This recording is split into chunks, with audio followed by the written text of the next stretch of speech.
Hello, everybody, and welcome back to Esoteric Atlanta. Of course, my name is Bryce. Little bit of a secret. Today is Sunday. I'm filming this on Sunday, March 9th. Not sure when I'm going to upload this because I have some other stuff coming this week and I never want to overload the system. But I was actually going to take the day off today. I taught this morning and I was going to just kind of do some house stuff today, like stop myself from doing any research or work in that department. But I am just so excited about this project that we've embarked on this channel. I'm so glad you guys are liking it that I couldn't, I had to come and film this next reading. As you guys know, we're going through the Cassiopeian forums back from 1994. We're starting at the very beginning. Of course, again, I'm not going through everything. That would be insanity to try to go through everything. This is volume 1 of the Cassiopeian experiments from 1994. You can get this anywhere, but there's also, the form is also online for free.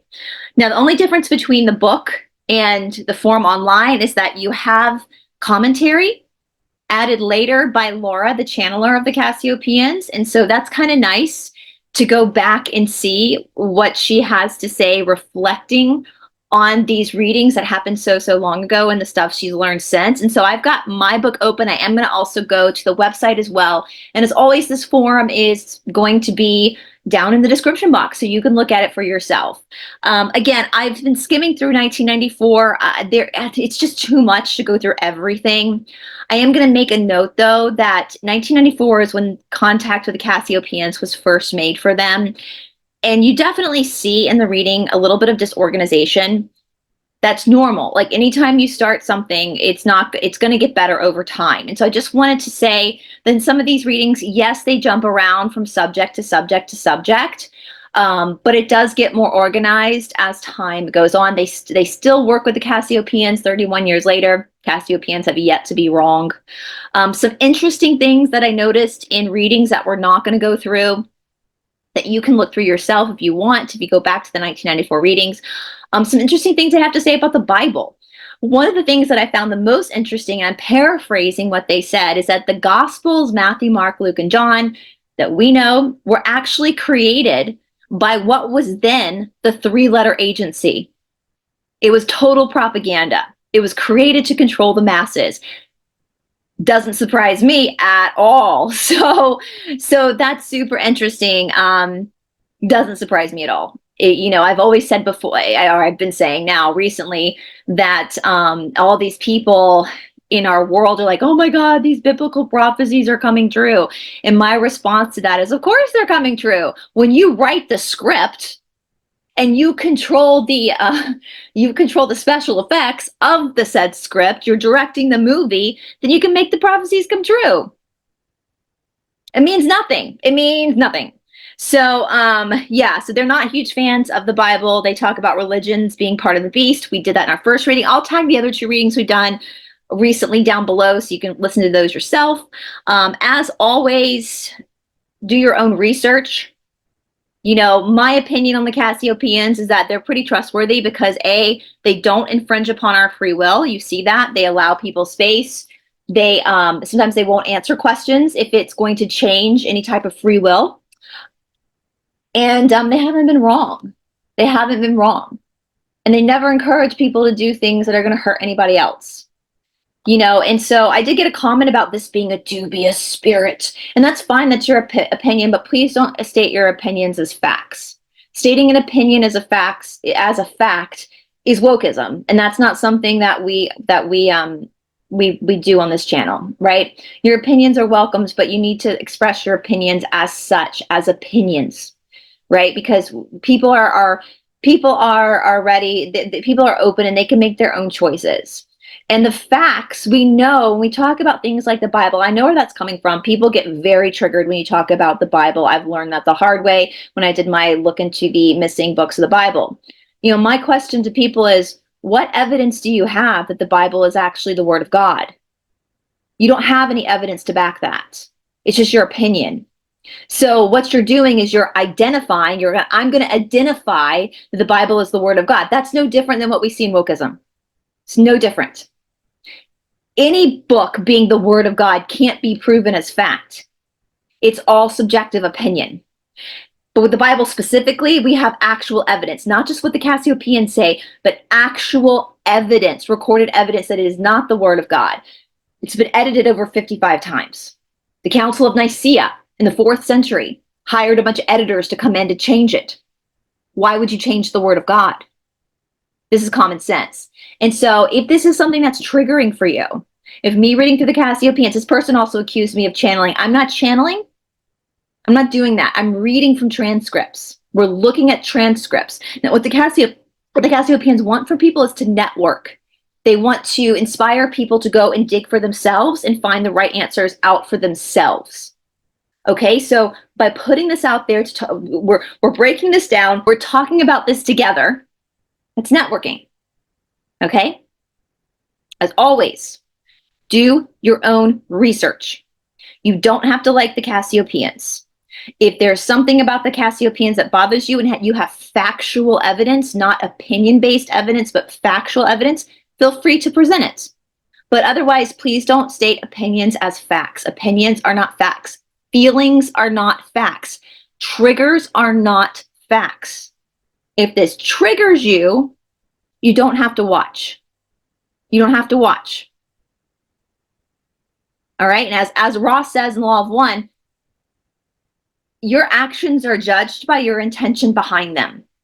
So if you're coming in the comment section and projecting your triggers onto me or to anybody else in the comment section, that is what you are judged on. Not the thought process, but your actions.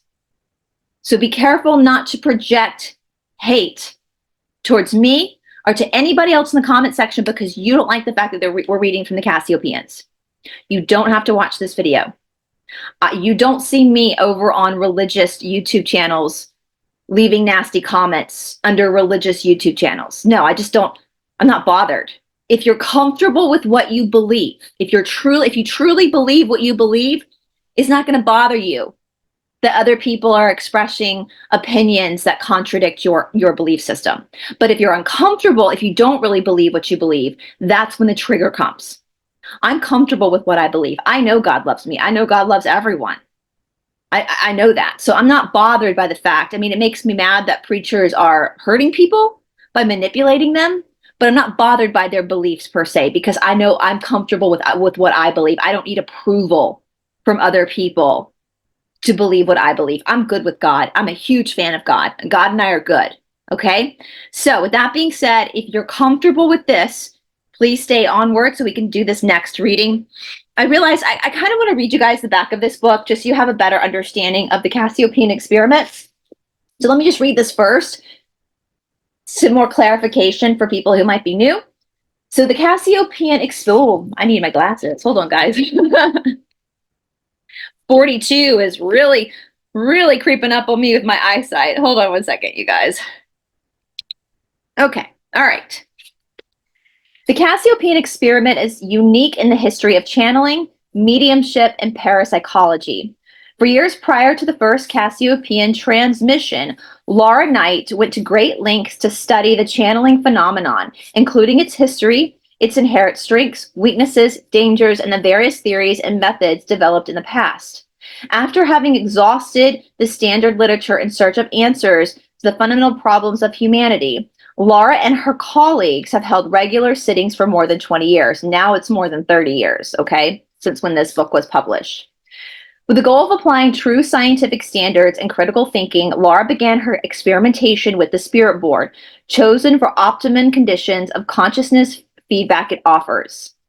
As Laura writes, we take the approach of a sort of scientific mysticism where mystical claims are submitted to rational analysis and testing, and the required scientific proofs are modified to allow for the nature of evidence from theorized realms outside of our own, where ordinary scientific proof might not apply. After 2 years of working through various levels of phenomena, including alleged discarnate entities, which are ghosts, and the Dinsies of the astral realm, new sources came through in 1994. Unlike previous contacts, the Cassiopeians came through strong and clear. often delivering full paragraphs worth of complex material at 1 to 2 letters per second, with a high density of content and impeccable orthography. After telling Laura, "We are you in the future," the C's, or the Cassiopeans, have been covering a wide range of topics by transmitting more than 1 million letters over the last 20 years, answering questions from practically all fields of knowledge, including physics, mathematics, psychology, parapsychology, philosophy, esotericism, history, sociology, politics, health, and astronomy. Where the material can be verified, the C's have proven to have an amazing track record, especially when compared to the variable quality of most examples of channeling from the past 150 years. Okay. And Laura Knight, she did go through a lot to learn how to do this. You shouldn't just be channeling, you need training for this, because a lot of times, as we've learned, most of the spiritual experiences people are having are actually manipulated by the Lizzies, the lizard beings. That is something that's spoken about a lot in this book. So we have to have discernment. With that being said, I am going to start today with November 7th of 1994. Once again, please remember that the Cassiopeans are going off the template of the Law of One, whether you are going service to self or service to others. So that's the template of spirituality that they're working off of for us third density beings. So we have Frank and Laura working the board during this channeling. Question, Laura. Hello, who do we have with us tonight? Answer, Gunayan. And I just realized I need to pull this up for you guys so you can see. Their names are funny, you guys. Like, Gunayan, is that how you say the name? Gunayan? Are you a discarnate? No. So a discarnate, so we're incarnated. A discarnate would be how the Cassiopeans refer to dead people. I see dead people, right? Dead dudes, as they say, ghost. No. Where do you come from? Cassiopeia. Are you ready for our questions? Yes. Now this is interesting. I would like to know, what is the origin and meaning of the biblical story of the mark of Cain? Was it a physical mark? Answer, not at the top of the spine. Laura, do you mean the humpback? No. Was it a physical knot on the top of the spine? Is yours and all others feel your head? The optical ridge? Close. All right, so let's pause here because she has an asterisk here in the book. She writes, in reflecting on this, I did not know anything about Neanderthal anatomy at the time, but there is actually a good correlation here. It seems that the Neanderthals had something called an occipital bun, which is a prominent bulge or projection of the occipital bone at the back of the skull. Some scientists think the optimal bun might correlate with the biomechanics of running, while others attribute them to the enlargement of the cerebellum, a region of the brain which mediates the timing of motor actions and reasoning. It was common among many of humankind's ancestors, primarily the robust relatives such as the Neanderthals, but it's relatively rare in modern Homo sapiens, though some populations have them. One study provides evidence that individuals with narrow heads or narrow carnal bases and relatively large brains are more likely to have the optimal buns as means of resolving the packing problem of the brain. All right, so that's interesting. I wanted to kind of read that to you guys about them talking about the mark of Cain is a literal mark on all of our bodies that all human beings have, that is part of our genetics. So it's not skin color. It's not a race. All races have them. It's a part of the brain. There's a knot in the brain, in the bone structure, that is the mark of Cain. Okay. Well, if it has it, if I have it, does it mean that I'm a murderer? No, more superstition spread by the Brotherhood. So no, more superstition spread by the Brotherhood. So the Brotherhood would be like the Illuminati. They refer to them a lot as the Brotherhood, the establishment, okay, the bad, the deep, whatever you want to call it, deep state, whatever you want to call it. So they put out this propaganda. We know that the establishment likes to divide. So there's a mark of Cain that they put out, had to do a lot with the story of Cain and Abel. Cain unalives Abel because he's jealous of Abel's relationship with God, blah, blah, blah. And they put this out to basically imply different races carry this mark.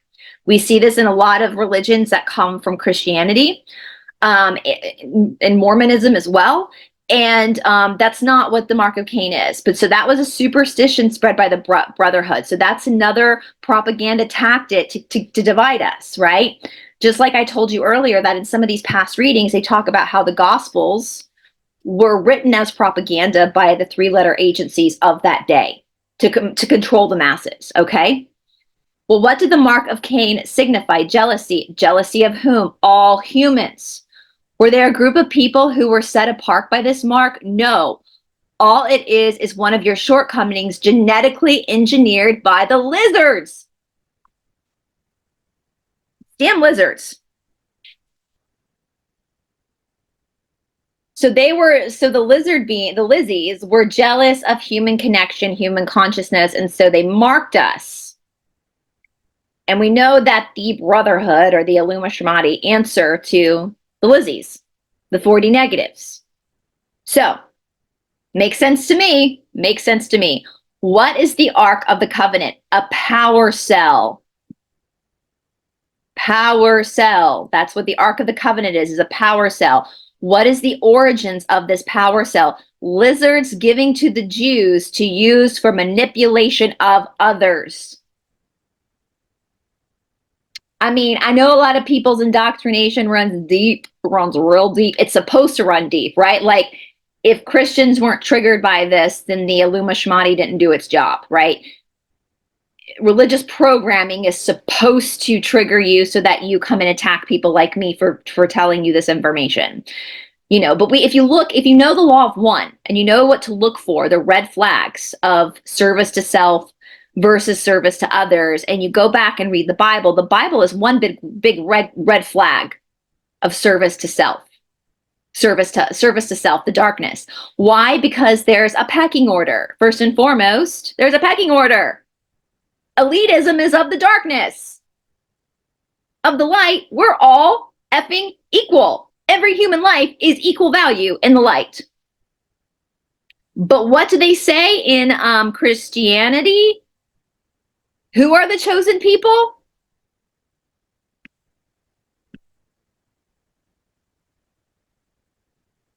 Does the real God have a chosen people? No. We're all God's chosen people. We're all equally valuable. But in the darkness, there's always going to be elitism. Now, does this mean that every single one of are bad? Absolutely not. Absolutely not. Most people of this faith, I'm careful with the algorithms, are wonderful, wonderful people. It's just like when we talk about countries and the problems with different countries. Like when I say I'm mad at Canada because they're taking money from us, I'm not mad at the Canadians. I love the Canadians. It's the government. So when we're looking at stuff like that, please remember we're not talking about 99% of the people who identify as this group. Not talking about those people. I'm talking about the powers that be. Okay? So lizards given to Jews to use for manipulation of others. Why was it that if you came close to this object or touched it, you would be unalived? Energy overload, scrambling by reverse electromagnetism.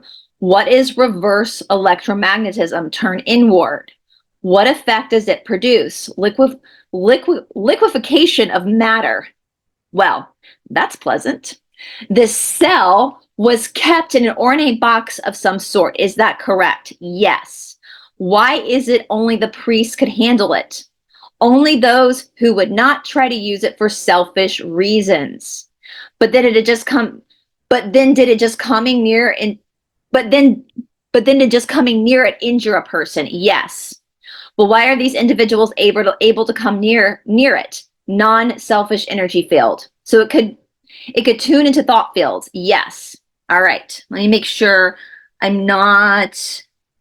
She has, when she talks about the Jews, she says, the unasked question at this moment is, who are the Jews really? Stay tuned is what she says. Kind of what I was saying. We know this. When we talk about the JEWs, we're not talking about 99% of the people who identify as a JEW. Yeah? There's a reason why I can't just say this word over and over again. because there is a manipulation here, and it's not coming from 99%. 99% of the JEWs are beautiful, wonderful, amazing human beings. And they should be loved and cherished by all of us as equal brothers and sisters on this planet. Okay? Why are the UFOs frequently cited over geographical? Why are the UFOs frequently cited over geological fault lines? Electromagnetism. Use electrical free waves as fuel for power restoration. Okay, sometimes you see in these readings, they seem to jump from one subject to the next, but they're not really. Like, Laura will get an idea based off of an answer that the Cassiopeians have given around one subject. So it might seem that we're jumping completely into another subject, but we just talked about the Ark of the Covenant being a power cell and how it reacts to human thought. So now she's like, oh, okay, well then let's talk about UFOs and electromagnetism and the fault lines that they tend to be seen over. Okay, does that make sense? Could it be that the UFOs are a manifestation of the geomagnetic energies emitting at fault lines? No, not all theories are correct, and some are not even sincere. I want to pause on that right here. Now, obviously, they're talking specifically about UFOs, that not, especially in again, this is 1994, you guys. This is from 1994, 31 years ago. But I think this is a really important answer they give. No, not all theories are correct, and some are not even sincere. That should be the mantra that we carry throughout all of our lives, with everything in our lives, with every subject that we cover in life. Remember, not all theories are correct, and some are not even sincere. What is the connection between UFOs and earthquakes? Is none. Coincidence. If they are there, some fault breaks producing EMF field, which are visibly brief as red or yellow light flashes. So there's no connection between, it's just a coincidence. When an earthquake goes off and a UFO is seen, it's not like the earthquake happened because the UFO was there or vice versa. It's just you may be able to see the UFO better because of the energy that's released from the earthquake. How do UFOs affect the electrical system of automobiles and so forth? And why is this phenomenon also associated with hauntings? Electromagnetic pulse can be manifestations of hauntings also. We know this. The environment that you're in can produce a perfect simulation to be able to see that which you could not see before. Would this indicate that both phenomenons are originating from the same source or utilizing the same power? Laura, do you not know by now that all these phenomenon are interdimensional? So they're like, girl, you've asked us this question a lot. Everything is connected, basically. Is there something about moving from one dimension to another that creates this electromagnetic pulse? Yes, kind of like breaking the sound barrier. Okay, we talked about the fact that the brown-eyed people are Earth-seated for much longer than blue-eyed people who were seated on another planet. Where did the green-eyed people come from? Green and blue are the same in terms of origin. Bum, bum, bum, ba-dum, bum, ba-dum, bum. I've known that. Okay, so funny story. Blue eyes are a recessive trait. So if you have two blue-eyed people, two blue-eyed parents, you are 100% going to have blue-eyed children. You're not going to have brown-eyed children. It's because they're recessive, right? Two brown-eyed parents could have a blue-eyed child if both the brown-eyed parents carry a recessive trait. But brown eyes are the dominant trait. So both sides of my family, everyone has blue eyes on both sides of my family. So both my mom's side and my dad's side, blonde-haired, blue-eyed people, both sides. Right? So we all kind of look alike. Well, one of my cousins popped out with green eyes. And my aunt and my uncle did not know what the hell. Like, my cousin looks just like her dad, so there's no way my aunt cheated because she looks just like her dad. And so they went to the doctor, and they're like, when she was really little, my cousin's grown up now, but when she was a little baby, they were like, why does she have green eyes? Like, we both have blue eyes. And the doctor laughed. And he was like, because green eyes come from blue eyes. Green eyes is an offshoot of blue eyes. So if you have blue eyes, you can also have a child that has green eyes because it comes from blue eyes. So anyway. So if you're two blue-eyed people and you pop out a green-eyed baby, don't worry. No one cheated. It can come from blue eyes. All right. So Laura, who was Seth as channeled by Jane Roberts? Now I'm going to do something here. I want to look at this quickly because I was not familiar with this. Okay, we're just going to look at Wikipedia, even though Wikipedia is not a page that I super trust. But I think for this is fine because the Cassiopeans are going to clear up some stuff anyway. So the Seth material is a collection of writings dictated by Jane Roberts to her husband from late 1963 until her passing in 1984. Roberts claimed the words were spoken by a discarnate entity named Seth, so a dead dude, a ghost. The material is regulated as one of the cornerstones of New Age philosophy and the most influential channeled text of the post-World War II New Age movement. I know you guys know that term New Age was created by the three-letter agency, just like conspiracy theorist was. Okay, so that always is a red flag to me. Because when you go to India and you study this kind of stuff, no one ever uses the term New Age. It's not New Age, it's old, right? Okay. After the Edgar Cayce books and A Course in Miracles.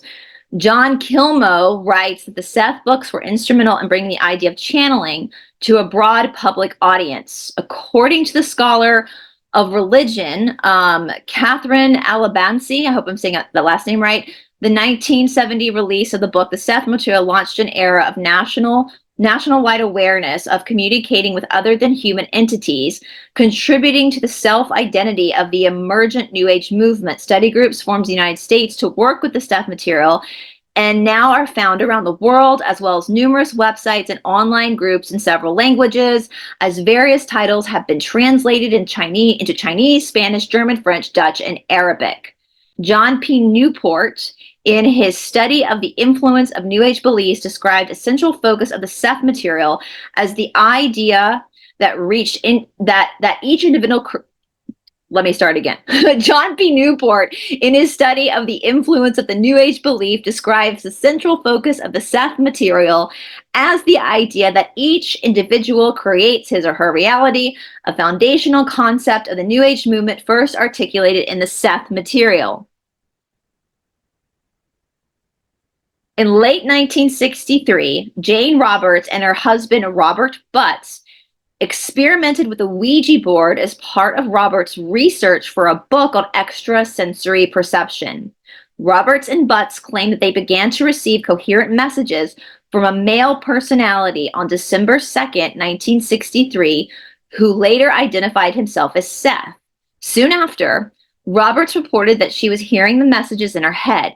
She began to dictate the messages instead of using the Ouija board, and the board was eventually abandoned for 21 years until Roberts' unaliving, because I don't think we can say that D word too many times, in 1984.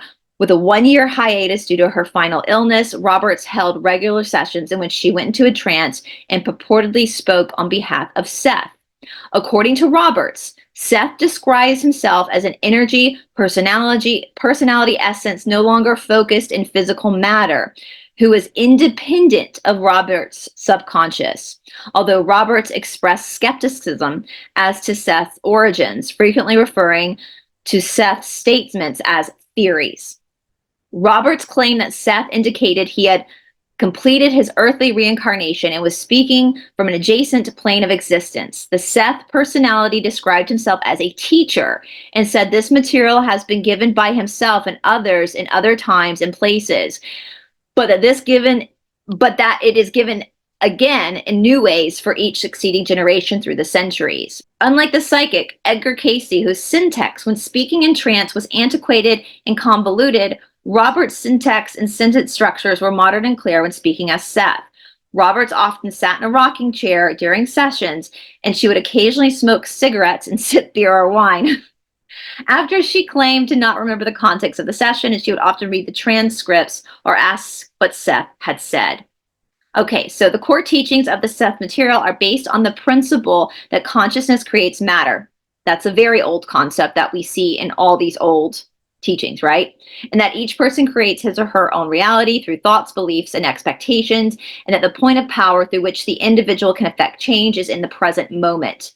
It discusses a wide range of metaphysical concepts, including the nature of God, referring to all that is, and the multidimensional God, the nature of physical reality, the origins of the universe, the nature of the self and the higher self, and the story of Christ, the evolution of the soul and all aspects of death and rebirth, including reincarnation, karma, past lives, after death experiences, guardian spirits, and ascension to planes of higher consciousness, the purpose of life, the nature of good and evil, the purpose of suffering, multidimensional reality, parallel lives, and transpersonal realms. So I'm going to leave it there. So that's basically interesting. Now, I don't like the fact that they use New Age, but that is probably Wikipedia doing that. I don't know if that's something that Jane Roberts would have done, but let me go back now to the Cassiopean so we can start to look at the Seth material from the Cassiopean's perspective. And if you are somebody who is familiar with the Seth material, I'd love to hear your opinions because this is new to me. I've never heard of the Seth material.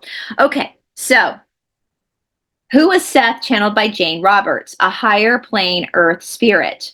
Were the teachings in the Seth material accurate, and was it a good source? Yes, but rapidly becoming obsolete as you move towards a new reality. So we're coming towards that new reality where we come to a juncture and we transfer into fourth density. So the teachings of third density will be null and void at that time. What happens to people who unalive themselves? Various according to circumstances. I really like this. Actually, I was thinking about this when I was driving to work this morning. I really like this because we know certain religions, especially forms of Christianity, say it's immediate to hell you go. And they're saying no. Every situation where this happens is different. And so we're going to look at each situation as its own, in the context of its own reasoning, and go from there. So if you have somebody in your life who's done this, relax. It's all good, okay? In a general sense, is there some negative karma involved in unaliving yourself? There can be negative karma involved with many things. There can be negative karma involved with many things. How is this action is not creating any more negative karma than any other action that could be perceived that way? And as they said, it varies according to circumstances. All right.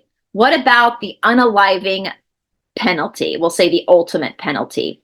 Specify, is putting a criminal to the ultimate penalty the equivalent of reducing society to the levels of the criminal? You are all put to the ultimate penalty. What do you mean? In one way or another. Well, is there any negative karma on society, the judge, the jury, the one who does it, if a criminal is brought to trial, found guilty of heinous crimes, and then given the ultimate penalty? Answer, what about war? What is better? This is open because all are unalivings and unalivings of oneself. Okay, I'm going to highlight that so you can see why I just had to change those words. It is the supreme lesson you all must learn before you can graduate to the ethereal existence. Your thinking is too simplified. Is there ever a situation where the ultimate penalty helps relieve the criminal of some kind of his karma that may cause the commission of the crime for which he is being given the ultimate penalty? No. So it doesn't, no. It's not doing good to the criminal, is what they're saying. It's not relieving them. No. Is it better to take a criminal such as Dahmer and have all of society's support and take care of him? So what she's saying here, because this has been a big conversation in my family too. And I don't know where I stand. The ultimate penalty, I don't know where I stand on it. That is something that I go back and forth on. My family is pretty much growing up was for it because they didn't want their tax dollars to go to pay to support people who have done horrific things. And I get that. So I get what she's saying here. Is it better to take a criminal like such as Dahmer and have all society support and take care of him? So she's given, so if giving somebody the ultimate penalty is not really a benefit to society per se spiritually, then is supporting that person with our tax dollars benefiting society? So this is the issue, right? Like, and I'm the same way. I don't know. I don't know what the answer is. I'm 42 years old. even back when I was in high school, I would listen to my parents talk about this and I would have mixed feelings about it. Okay. So, and I'm comfortable having mixed feelings about it. It just is what it is, you know?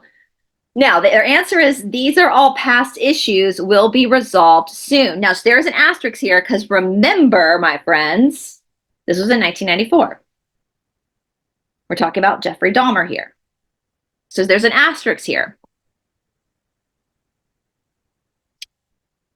There might be a couple of meanings here. Within a couple of weeks to date of this session, Jeffrey Dahmer would be bludgeoned to unaliving in prison on November 28th, 1994, or 2, the coming of the wave, we will all graduate to where we don't have to argue about the ultimate penalty.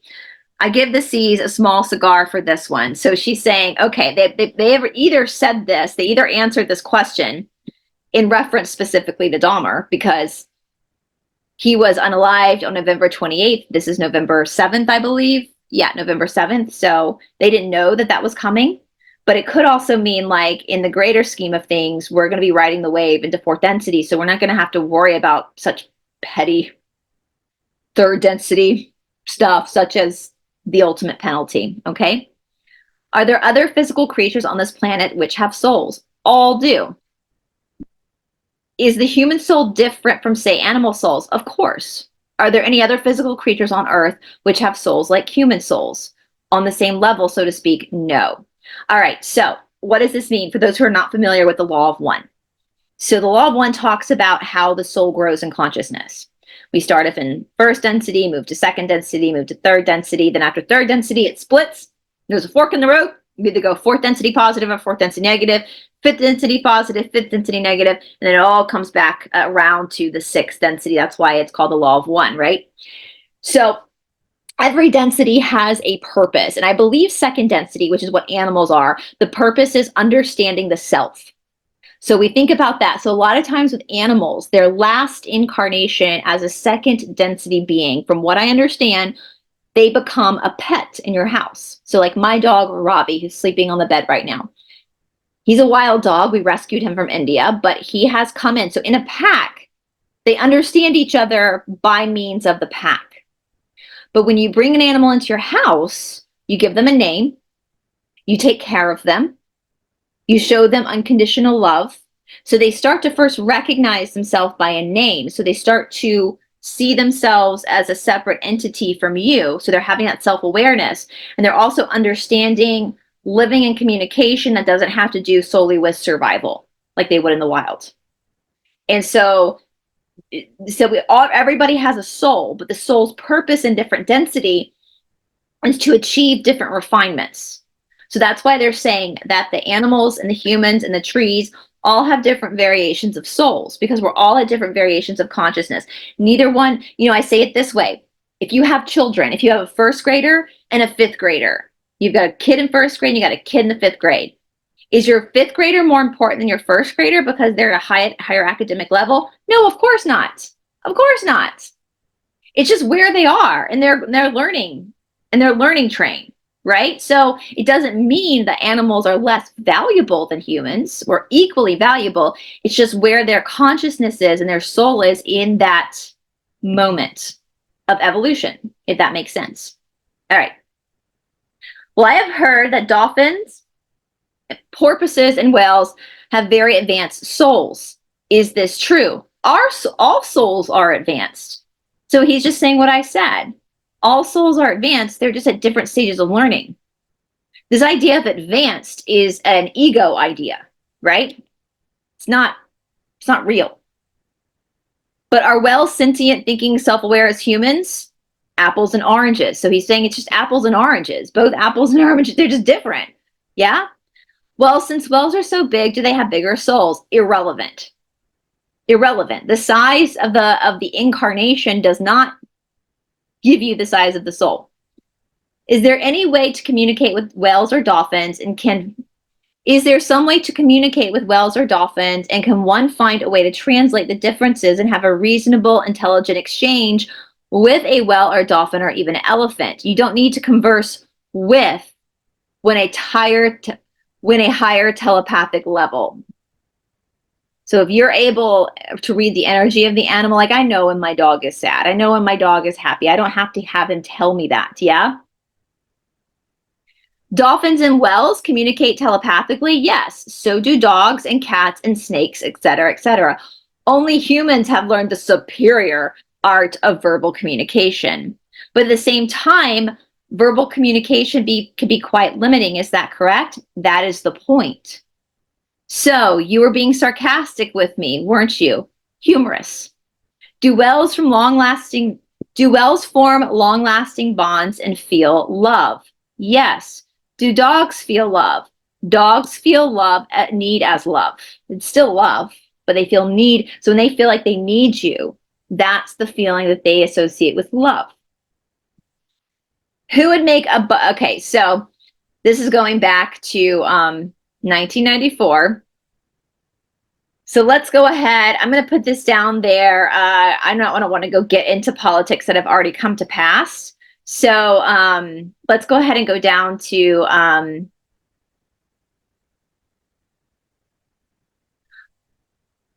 Carlos Constanda writes about the peyote being called mescalitos. This being supposedly is part of the peyote plant, a sort of being of the plant. Is that true? No. What beings does one encounter when one eats a bunch of peyote? Hallucinations. Why are these hallucinations so consistent? Because those that do not have that because those that do have that expectation, if you ate enough peyote, you would encounter Santa Claus if that was your expectation. You're high as fuck. That's why. It's not that hard to understand, yo. You're high. What happens if you give someone LSD while they are dying? Does it help them move on easier? No. Does it make the unaliving more difficult? No. Is there any essential difference or effects of note? No. What is the Philosopher's Stone idea center? How can this idea be assessed? Many ways, meditation is best.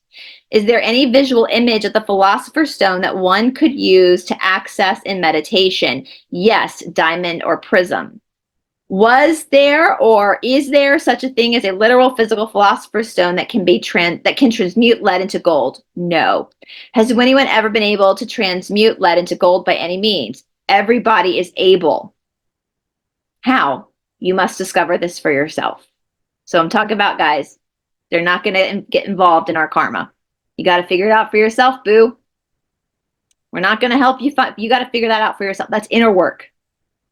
Is this knowledge written down somewhere on the planet? Yes, it will be, but it will be easier in the fourth level or the fourth density.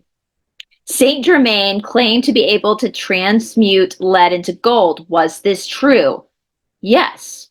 He also claimed to have discovered the secret of eternal youth. Was this true? No.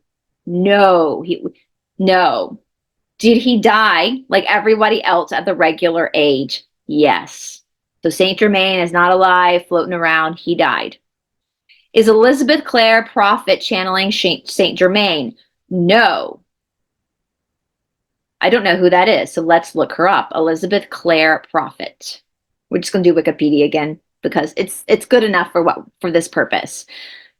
Elizabeth Clare prophet, born April 8th, 1839, died October 15th, 2009, was an American spiritual leader, author, orator, and writer.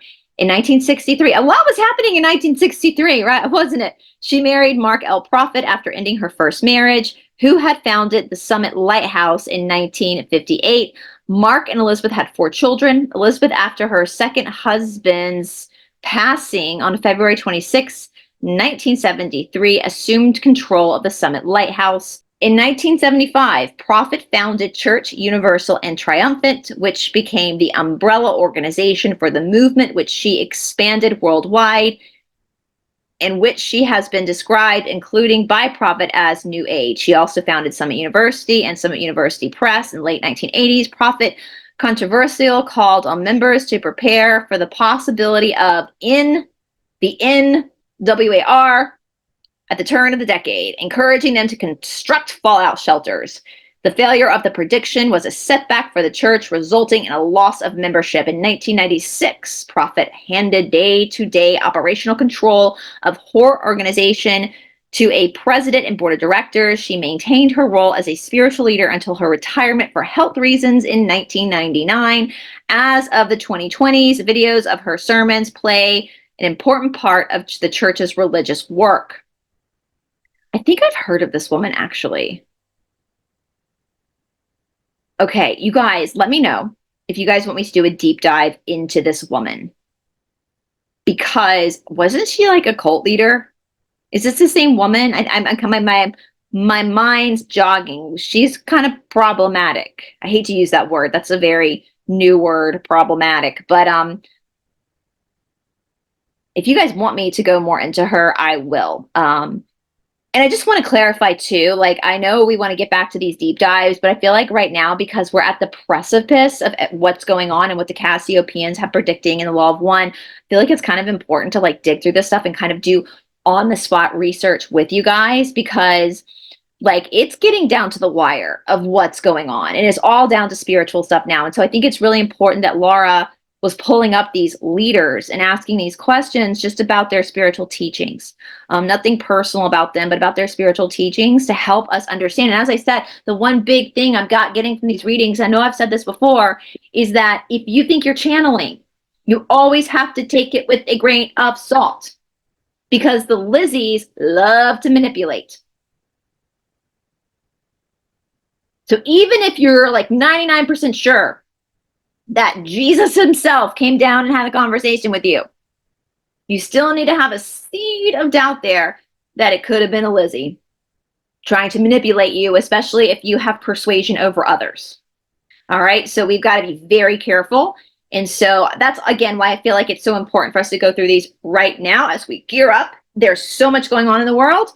This just really helps, I think, bring clarity and reassurance to like stay humble, stay working on yourself, and take everything with a grain of salt. Even the Cassiopeians take with a grain of salt, okay? Is Elizabeth Clare Prophet channeling Saint Germain? No. Who does she channel? An imposter. Dun, dun, dun. All right. Who was Merlin? English jolly fellow. He wasn't a great magician. He was the Houdini of his time. There was a very famous case of a haunting called the Bell Witch case. All right. I covered the Bell Witch over on Gnostic, you guys. I did a deep dive into Bell Witch. My friend Jessica Jones did the viewing. The remote viewing, that's what it's called, remote viewing. And then I got a new friend now, Derek, who's a descendant of John Bell. So what they say here is kind of partially what Jessica picked up and kind of what I picked up on too in my research. So but you know, if you just sit back and look at things, you can kind of tell with this stuff. There was a very famous case of a haunting called the Bell Witch case. So for those who don't know, that takes place in Tennessee. It was the late 1700s, early 1800s, where it's the only person, I believe, on record. John Bell was the only person on record to be unalived by a paranormal phenomenon. And like even journalists, I mean, it was crazy the stuff that was going on, like crazy. Even journalists from like Europe and the UK were coming over on a boat, got on a boat with their flippy floppies, came over and like interviewed, because they were like, what the fuck is this, you know? And so there's a lot of Freemasonry involved in that family, which of course my family's same. There's a lot of stuff going on in this family. And so I did a whole deep dive. I looked down at even the all right, my boyfriend just came home. Like, okay, cool, yeah, I'm still recording. I want to make sure I'm still recording. So funny, I was just telling him that we're getting into the Bell Witch, and he knows I spent a lot of time researching the Bell Witch. And so I was like, they actually kind of confirmed my hypothesis on the Bell Witch, which is really validating. All right, so there was a very famous case of haunting called the Bell Witch case. Can you tell us about it? And again, if you guys don't know what that case is, most Americans do, especially from the South, but if you don't know what that case is, if you go down in the description box, you'll see a link to Gnostic TV. I do the Esoteric Explorer series on Gnostic TV. It's free. You can watch it. There's multi-parts for the Bell Witch, so that's down there as well. Inform, ask, and we will assess, not excess. Not the band. Remember that band? Inform, ask, and we will assess. Is that why we have to ask every question in such detail? Yes. When we ask a question, how does it enable you to access the information? Puts in visual image. Who or what was the Bell Witch? Connected spirit, karmic. Was this spirit connected to Betsy Bell or her father? Both. They're the two that got attacked by the spirit. Why was the spirit so, why did the spirit so brutalize her father until he croaked? Revenge for previous life wrongs. Is it true, as Dr. Nandor Fodor suggests, that this was an aspect of Betsy Bell's own personality which attacked her father because he had been this right here to her? I can't say that. SM. And we talked about this in my deep dive, and I did notice that there was some aspects of the Bell family that had the propensity to be a little friendly with younger aged girls. The mother, I can't remember her name, the mother, Betsy's mom, John's wife, was extremely young when she, like child age, when she married John Bell. And that did come up. I even had some speculations around this, but again, you know, they're saying no here. And we know that young girls, teenage girls, can create like a poltergeist, like a telekinesis, like poltergeist. It's poltergeist are not ghosts. They're entities that are created by our own emotions. So they're not disembodied spirits, earthbound spirits. They're little entities that are created as individual entities based off of our own emotions. And anybody can create a poltergeist, but it's really common around teenage girls because they're hormonal. So that was always an assumption that Betsy Bell had kind of created a poltergeist situation with if she was being hurt by her father. But they're saying no, that wasn't the case. This was just a karmic spirit. I don't think it doesn't mean that there wasn't some suspicion around behaviors by John Bell. But again, also, what's the saying? History is like a foreign country. They do things differently there. What could have been happening could have been very acceptable during that time, but not in ours. So, you know, in the rules of karma, you know, there's rules of forgiveness with karma depending on the culture you're in. So anyway, what is the cause of Alzheimer's disease? Genetic. Is there anything that could be done to prevent it or lessen its effects? Biogenetic engineering, but will resolve away in near future, as much others as well. Good, because I do have Alzheimer's and dementia in my family. My grandmother, my dad's mom, that's what she passed away with. And I worry about that sometimes with myself because I'm Vata. My dosha is Vata, and that's very common for Vatas. Both my grandmothers were Vata, but my mom's mom passed away in her early 60s from breast C-word, C-A-N-C-E-R. I don't know if we can say that word on YouTube anymore. So I don't know if she would have had any type of dementia because she went too early with the big C. So, all right, question, Laura. Do Anne Boleyn and Catherine Howard haunt the Tower of London and Hampton Court? So, for those who don't know, Anne Boleyn and Catherine Howard were the two wives of King Henry VIII, literally to have the cranium removed from the body. What's the saying with Henry VIII? 6 wives, divorced, beheaded, died. Divorced, beheaded, survived. They were also cousins, Catherine Howard and Anne Boleyn. Spirit reflection. Is a ghost or a hauntings just an image of an imprint in space-time? Sometimes. Are there some cases where the actual spirit of the person hangs around and causes phenomenon? Yes. So what he's saying with the Anne Boleyn, Catherine Howard hauntings of the Tower of London and Hampton Court is that it's a spirit reflection. It's not them. That can happen. There can be an intelligent haunt. I've known this. There's many different types of ghosts.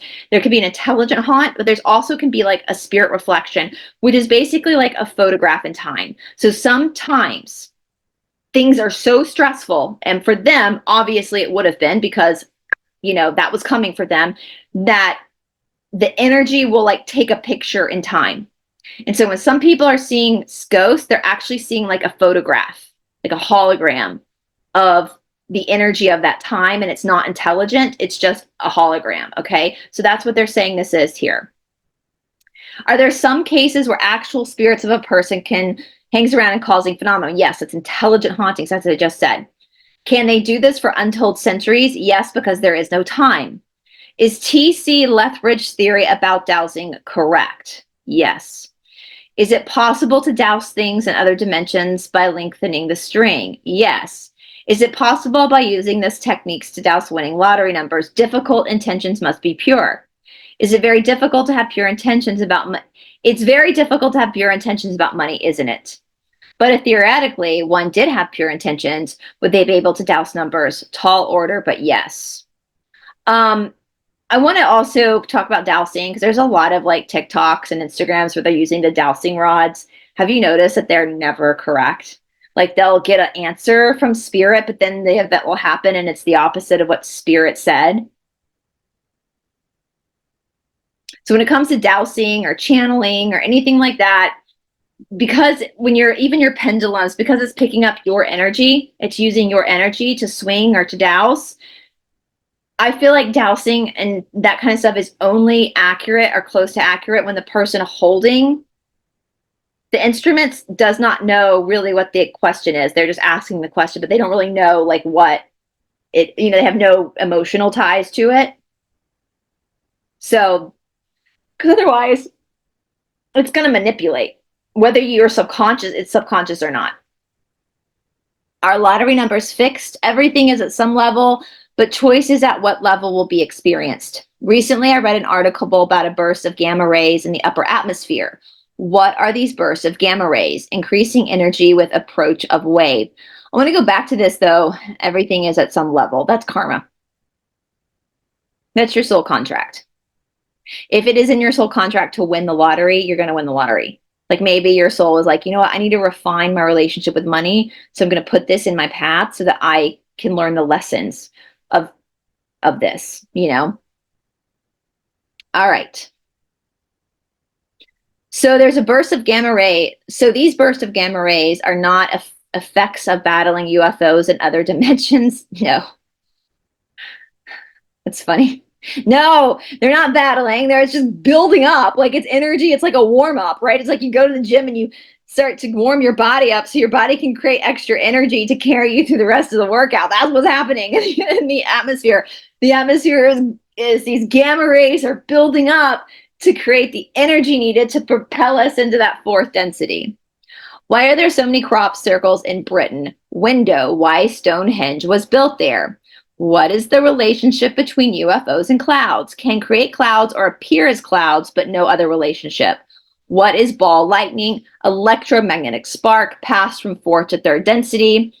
Is the Ayurvedic system a superior system to others? Free will. So that's your choice.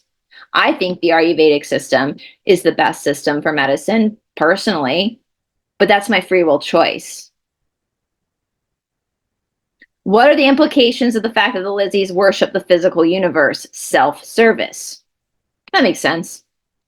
Wealth, power, money, sex, that's all physical. That's what they worship, right? Not like we don't have fun with that stuff too, but that's like a worship to them. What do they see in the physical universe that they feel is superior to the spiritual universe? All who serve self yearn for physicality.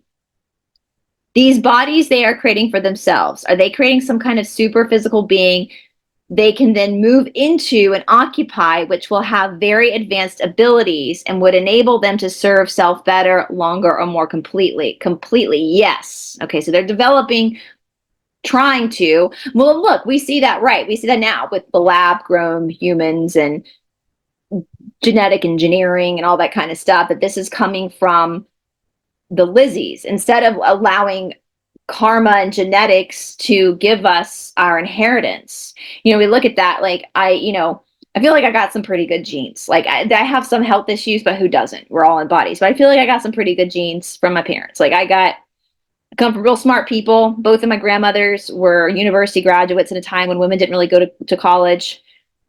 I come from a family of doctors, lawyers, doctors on one side, lawyers on another.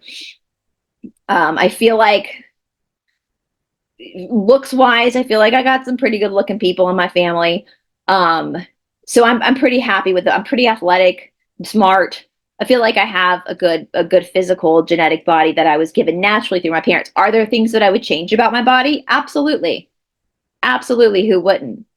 So, and this goes down to this whole idea of a med bed as well. And that's why so many whistleblowers have said that the med beds are of the devil, basically. They're not good. In order to alter your DNA, to genetically modify your DNA to change it. Like I'm 5'5". Let's say that I decided I wanted to get in a med bed and be like 5'8" or 5'9". That's me changing my genetic DNA.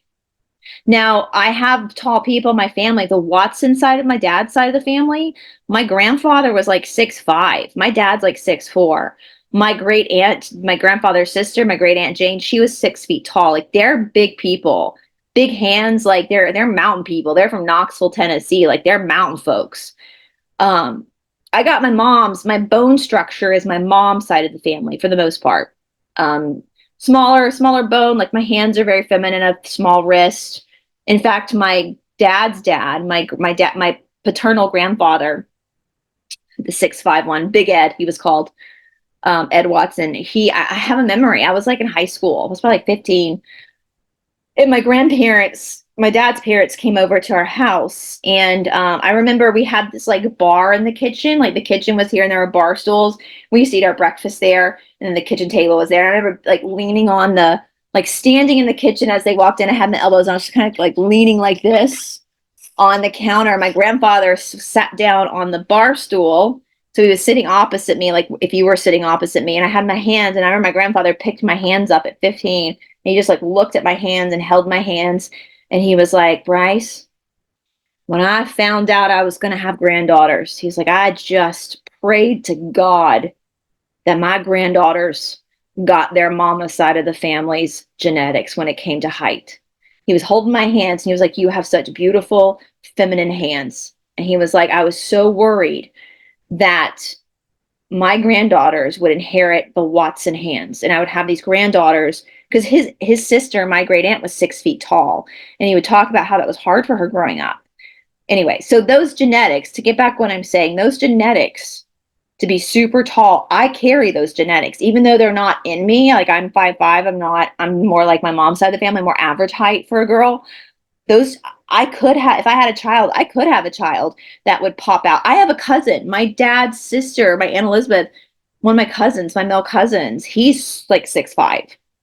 Like he got the Watson genes hardcore, but he's a guy, so it's different. I won't say, I was about to say my cousin's name. I won't say his name because he's private, but private person, but he's real tall, like the Watsons. So it popped up. My aunts, my dad's sisters, got my grandmothers, they're more petite too, so that's good. My dad's tall. So, you see these genetics. Needless to say, like when we're looking at modifying ourselves, if I'm 5'5" and I went in and said, I think I want to be 5'8" or 5'9". So I want to change my DNA. Now, do I have that ability in my DNA because of the Watson side? Yes. But that's not the karma that's in me. That's being expressed in my life. Yeah? That makes sense. So to change that is to go against the creation of my own karma. Is trying to control that karma for myself. And people forget that with med beds. And to seek immortality in these bodies, your soul is already immortal. But to seek immortality in these temporary bodies is of the darkness. That's of the darkness. It's service to self. I like the body I'm in. If I had to spend like 400 more years in this body, I'd be totally cool with it. But eventually it's time to move on. So the Lizzies are trying to create that through like medbed technology. The Lizzies are creating the medbed technology. Stop it, truthers, unless you want to go negative. The body you have is your karmic responsibility.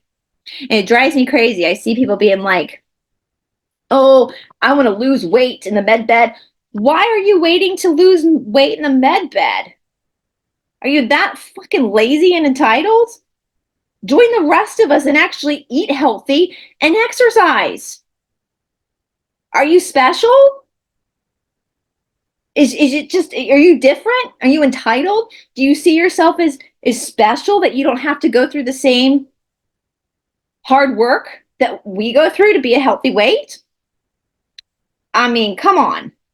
So I hope that definitely backs what a lot of these whistleblowers have said. A lot of these whistleblowers coming out of these establishment Illuminati families are telling you guys, these med beds are of the devil. You have to sell your soul to get into a med bed. And they say yes. So there's been a lot of scuttlebutt about, I have not seen that word used.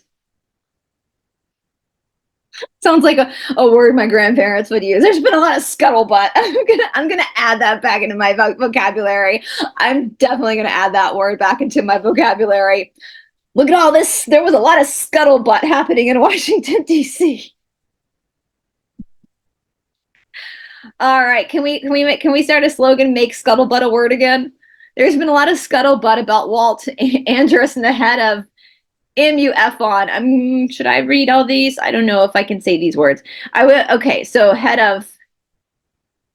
I would like to know what energies are behind him and what his motives are. He is okay. Paranoia is his chief problem. What about LS? Muddled thoughts. Jenny. Okay, so I'm gonna go on a little bit here. What are the copper skulls discovered in Israel? Essenes. The treasure described as real, but no longer intact as described. Who was or is Baal or Baal? Baal. You're supposed to say it Baal, but people say Baal. Lizard. Beelzebub. Same. Were these the actual names of individual lizards? No. Personifications. What was the beast known as Leviathan? Sea god. Same as Neptune. I discovered the name Nibiru in a list of demonic names. What is the origins of this name? Dark teacher. What is the origins of the name? What is the origins of the name Apollyon? Am I saying that right? Light being. Question mark, light being. Why is Apollyon called the destroyer in Revelation? Backwards for the sake of deception, Bible corrupted. They remind her that all the time. The Bible is corrupted. You have often stated that the Bible is corrupted. I would like to know who exactly corrupted the Bible. Oh, this is where it is. This is where it is. This is where it gets into it. Okay, good. I teased this in the beginning. I guess I forgot it was in this reading that I saw this. Yay, I'm glad we're here. You have often stated that the Bible is corrupted. I would like to know who exactly corrupted the Bible and when and how they did this. Illuma Shmati Brotherhood for thousands of Earth years. If you guys are new to this and you don't know why I change words and add a shma to it, it's because we can't say these words on YouTube. Does this mean that up until 1,000 years ago, the Bible was fairly accurate? No. Is there any possibility that the Catholic Church had anything to do with this corrupting influence? Duh, yeah, of course. You can tell this is 1994. Is there any possibility? Absolutely there is. Number one suspects right there. Number one suspects. Does the Catholic Church have in its possession the actual original text of the Bible that are not corrupted? No. So that was interesting to me because we've been told over and over and over again that the 700 missing books are in the Vatican Library. No, they're not. Were there ever such texts? No. Who wrote the book of Matthew? Greek enforcers. What are the Greek enforcers? Like your Shmeshmiai. That's where it is. Who wrote the book of Mark? Same. Luke and John? Same. Acts? Same. Are there any books of the New Testament written by who they claim to be written by? No. Remember, this is 70% propaganda. And if you can't tell that by now, if you can't read the Bible and literally use your critical thinking skills and common sense when reading it to tell that this is propaganda, then I don't know what to say because it's so obvious. It is obvious that this is propaganda. It's obvious. Okay. Now, let me remind you, just because the Bible is bullshit doesn't mean that God is bullshit. The two are separate. And if you only know God, if you think that God is confined to a book,